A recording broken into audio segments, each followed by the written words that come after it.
ये है women of the dead episode number 6। तो शुरुआत होती है जहाँ पर हम लोग पास्ट में उन्हीं चारों को देखते हैं जिनको ब्लूम ने जान से मार दिया है, जिसमें वो फादर, डॉक्टर और वो फोटोग्राफर, फ्रंट कॉन्ट्रैक्टर भी है। और इस समय ये लोग एक लड़की को लेकर एक जगह पर जाते हैं, ये बोलकर कि वो उसे यहाँ घुमाने लाए हैं। और असलियत में ये लड़की और कोई नहीं होती, ये थैल की बेटी जिसकी मौत का इल्जाम हेक्सपेल के ऊपर लगा था। और वो लोग इस लड़की को यहाँ लाते ही उसे धमकाते हैं कि वो अपने बाप को जाकर समझाए कि वो उनके बिजनेस से दूर रहे और वो अपना केस वापस ले ले, वरना ये उनके लिए अच्छा नहीं होगा। लेकिन उनकी ये सनक यही नहीं रुकती है। वो लोग उस लड़की के साथ पहले तो रेप करते हैं और फिर उसे वहीं पर जान से मार देते हैं। अब हम दोबारा से प्रेजेंट में आ जाते हैं जहाँ पर पुलिस ऑफिसर ब्लूम को लेकर सीधा पुलिस स्टेशन आ चुके हैं और वो यहाँ पर उससे पूछताछ करना शुरू कर देते हैं, जिसमें पुलिस ऑफिसर एक फीमेल कलीग उसका साथ देकर। तो अब इंस्पेक्टर ब्लूम को बताते हैं कि कार के निशानों से उन्हें पता चला है कि वो कार के निशान सेम टू सेम उसी कार के हैं जो कार उनके पास है, जिससे वो बॉडी को यहाँ वहाँ ले जाने का काम करते हैं। लेकिन ब्लूम उन्हें बताती है कि वो लोग फादर की मौत से पहले फादर से मिलने गए थे, क्योंकि उसकी बेटी ने फादर की टी शर्ट फाड़ दी थी, जिसके लिए वो लोग उसे पर्सनली मिलकर सॉरी बोलना चाहते थे, जिसके लिए वो लोग उससे मिलने गए। तो ये बात सुनकर इंस्पेक्टर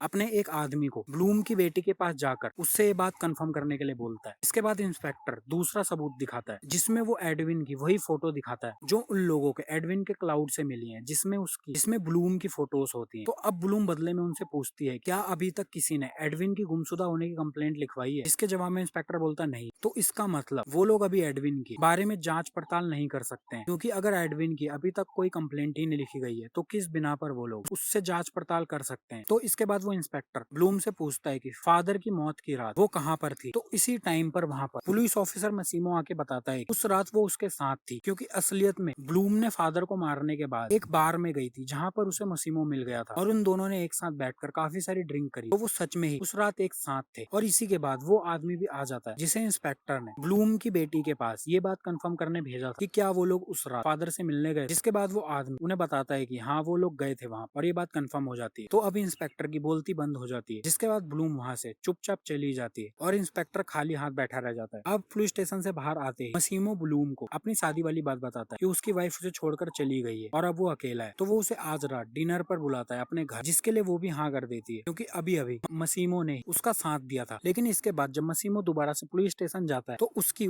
बॉस के साथ बहस हो जाती है, क्योंकि उसके बॉस उसकी इस बात से काफी गुस्सा होते हैं कि उसने गवाही देकर ब्लूम को काफी जल्दी बचा लिया। दूसरी तरफ अब हेक्सपेल भी सॉन बॉन के पास जाकर ये काम छोड़ने की बात बोल देता है और बदले में उसे ये भी बताता है कि उसके पास सबूत है कि उसका बेटा लड़कियों के साथ क्या करता था, और अगर उसने फ्यूचर में उसे कोई भी नुकसान पहुंचाने की कोशिश करी तो उसके वो सबूत उसकी एक दोस्त के पास है जो उन्हें रिलीज कर देगी। मतलब जो सबूत वो ब्लूम को दे के आया था वो उसी सबूत की बात कर रहा है। तो अब रात होने ब्लूम रेजा को बताकर सीधा मसीमो के घर पहुंच जाती है डिनर करने के लिए। दूसरी तरफ अब ब्लूम के फादर इन लॉ कार्ल को अपने कुछ लोगों से पता चलता है कि जिस कार से उसके बेटे का एक्सीडेंट किया गया था वो कार रिपेयर होने के लिए एक बार उसी मैकेनिक के पास गई, जिस मैकेनिक ने उसके बेटे के बाइक को ठीक किया। तो वो जल्दी से उस मैकेनिक के पास पहुंच जाते हैं और वो उससे उस कार के बारे में पूछते हैं। तो वो मैकेनिक कार्ल को बताता है वो कार उसी ने ठीक करी थी, मगर ठीक होते ही वो कार पुलिस वहां से ले गई। ये बात सुनकर कार्ल समझ जाते हैं कि उसके बेटे को मारने पुलिस वालों का भी हाथ था और अब वो कार उसे कभी नहीं मिलने वाली, मतलब अब उसको कोई भी सबूत नहीं मिले। तो वो ये बात जाकर रेजा को भी बताता है कि उसके बेटे को मारने पुलिस वालों का भी हाथ और उनको अब वो सबूत कभी भी नहीं मिलने वाले। अब यहाँ डिनर करते टाइम मसीमो ब्लूम से उन सभी मर्डर्स की बात करना शुरू कर देता है, जिससे ब्लूम अंदर ही अंदर थोड़ा सा शॉक हो जाती है और वो उसकी सभी बातों को लाइटली जवाब देना शुरू कर देती है। मगर इसी के बाद मसीमो ब्लूम को उसी की वो इयररिंग दिखाता है जो उसे उसी रेस्टोरेंट से मिली थी जहाँ पर उस रेस्टोरेंट कॉन्ट्रैक्टर का मर्डर हुआ था, जिससे देखकर ब्लूम समझ जाती है कि मसीमो को सब कुछ सच सच बताया और उसने पुलिस स्टेशन में जानबूझकर उसे बचाने के लिए वो गवाही दी। मसीमो ब्लूम को बोलता है कि अगर वो उसे सब कुछ सच सच बता दे तो वो उसकी हेल्प करेगा और वो उस पर पूरा विश्वास कर सकती है। दूसरी तरफ रेजा दोबारा से ऑफिस में पेन ड्राइव की उसी वीडियो को देखना शुरू कर देता है जिसमें वो चारों मिलकर उस लड़की को मार रहे होते, मगर एंड में पहुंचते वो देखता है कि वो 4 लोग नहीं है, वो असलियत में 5 लोग हैं। मतलब वो 5 लोगों का ग्रुप है जो लोग मिलकर उन लड़कियों को मारते थे। मतलब 5वां इंसान अभी भी जिंदा है जो मेन आदमी है। अब ये बात देखते ही रेजा सीधा ब्लूम को फोन मिलाता है और वो उसे बताने की कोशिश करता है कि 5वां इंसान अभी भी जिंदा है। लेकिन यहाँ ब्लूम मसीमो के साथ काफी ज्यादा बिजी होती है, जिस कारण से वो फोन पिक नहीं कर पाती। मगर जिस समय वो दोनों एक दूसरे को किस कर रहे हो और मसीमो मसीमो अपनी टी शर्ट निकालने ही वाला होता है, तभी ब्लूम की नजर मसीमो के शरीर पर बने उसी निशान पर चली जाती है जो सेम टू सेम वही होता है जो बाकी के 4 लोगों के ऊपर था। अब ये देखकर ब्लूम काफी ज्यादा घबरा जाती है क्योंकि असलियत में वो 5वां इंसान मसीमो ही है। तो अब ब्लूम सीधा ही मसीमो से पूछती है कि वो भी उसी टीम का हिस्सा है। तो इस बार मसीमो हाँ कर देता है और अब वो बताता है वो भी उनमें से ही एक है और वो ही उनमें से 5वां आदमी है जो कि सबसे मेन इंसान है। और साथ में मसीमो से बताता है कि मार्का का एक्सीडेंट उसी ने अपने हाथों से किया था क्योंकि वो कार उसी के पास थी और उसी कार से उसने एक्सीडेंट किया था और साथ में दुनिया को भी उसी ने जान से मारा था। मगर साथ में मसीमो ब्लूम को बोलता है कि अब वो भी उन्हीं के जैसी है क्योंकि उसने भी कई सारे लोगों को जान से मारा और उन दोनों में कोई भी फर्क नहीं है। तो उन दोनों को एक दूसरे का साथ देना चाहिए और उन दोनों को एक दूसरे के राज को राज ही रखना चाहिए। लेकिन ब्लूम अपने पति के हथियारों को किसी हालत में माफ नहीं कर सकती, तो वो उस पर गोली चलाने की कोशिश करती है मगर उसकी बंदूक एक भी गोली नहीं होती है। तो अब मसीमो ब्लूम की इस हरकत काफी गुस्सा हो जाता है और वो उस पर अटैक कर देता है और वो उसे एक पंच मारकर बेहोश कर देता है। दूसरी तरफ अब रेजर ब्लूम के फोन न उठाने के कारण सीधा मसीमो के घर पहुंच जाता है जहाँ वो देखता है कि यहाँ पर कोई भी नहीं मगर ब्लूम की बाइक बाहर ही खड़ी है। तो उसे भी ये देखकर शक होता है। तो अब वो जल्दी से उसी बंकर की ओर निकल जाता है जिसके बारे में ब्लूम ने उसे बताया था कि उसे शक है कि उसी बंकर के अंदर वो चारों मिलकर लड़कियों को मार। यहाँ जब अब ब्लूम होश में आती है तो वो खुद को उसी बंकर के अंदर पाती है जहाँ पर एक बॉडी जलाने वाली मशीन के अंदर मसीमो कई लड़कियों की बॉडी के ब्लूम को भी जिंदा डाल देता है जलाने के लिए। मगर ब्लूम किसी तरह से उसको चकमा देते हुए उस जलाने वाली मशीन से बाहर आ जाता है और वो वहीं पर छुपने लगती है जिस कारण से मसीमो भी अब अपनी गन के साथ दोबारा से ब्लूम को वहीं पर ढूंढना शुरू कर देता है। दूसरी तरफ अब रेजर उस बंकर के बाहर पहुंच जाता है और जब वो अंदर घुसता है तो सबसे पहले उस पर मसीमो की नजर चली जाती है जिस कारण से मसीमो रेजा के कंधे पर गोली मार देता है और वो उसके पास जा उसे एक और गोली मारने ही वाला होता है। पीछे से ब्लूम आती है और वो अपने साथ एक उसी जलाने वाली मशीन के अंदर पड़ी एक नोकेली हड्डी से मसीमो के ऊपर काफी सारे वार करती है और वो उस चीज से मसीमो को जान से मार देती है और इसके बाद वो दोनों सेफली उस बंकर से बाहर आ जाते हैं। अब इसके कुछ ही टाइम बाद ब्लूम से मिलने सॉन बॉर्न आती है और वो दोनों एक दूसरे से डील करते हैं कि वो दोनों एक दूसरे के राज को राज ही रखेंगे क्योंकि अगर ब्लूम ने अपने पति को खोया है तो साथ में सॉन बॉर्न ने अपने बेटे को खोया और उन दोनों का दुख एक ही बराबर है। लेकिन वो दोनों एक दूसरे से डील कर लेते हैं, वो दोनों एक दूसरे के राज को राज ही रखेंगे। और अब फाइनली ब्लूम ने उन 5 लोगों को मार दिया है जिसने कई सारी लड़कियों को जान से मारा है और साथ में उसके पति माइक को भी जान से मारा था। और अब वो और उसकी पूरी फैमिली काफी ज्यादा खुश है। साथ में अब नैना अपने डैड की मौत के डिप्रेशन से बाहर आना शुरू हो गई है और वो काफी खुश रहने लगी। अब एंड में हम दोबारा से पास्ट में जाकर ब्लूम और उसके हस्बैंड मार्क को एक साथ देखते, जिस समय मार्क ब्लूम से पूछता है उसने अपने मॉम डैड को किस लिए मारा और उसने ठीक किया कि नहीं, क्योंकि ब्लूम को उसने मार्क से जो झूठ बोला था कि उसे नहीं पता कि उसके मॉम डैड डूबने से कैसे मौत हो गई क्योंकि वो बोट के अंदर सो गई। मार्क को भी यही लगता है मगर मार्क ये बात अच्छी तरह से जानता था कि उसके मॉम डैड को उसी ने डुबाया। तो अब मार्क पूछता है क्या वो दोनों इस लायक थे। ब्लूम जवाब देती है कि वो दोनों उसी लायक थे। इसका मतलब उसके मॉम डैड ने उसके साथ कुछ काफी गलत किया था जिस कारण से ब्लूम ने ये किया था। मगर ये बात जानने के बाद मार्क ब्लूम से अपना रिलेशन कायम रखता है और उससे शादी भी करता है। इसी के बाद ये वेब सीरीज यहीं पर खत्म हो जाती है।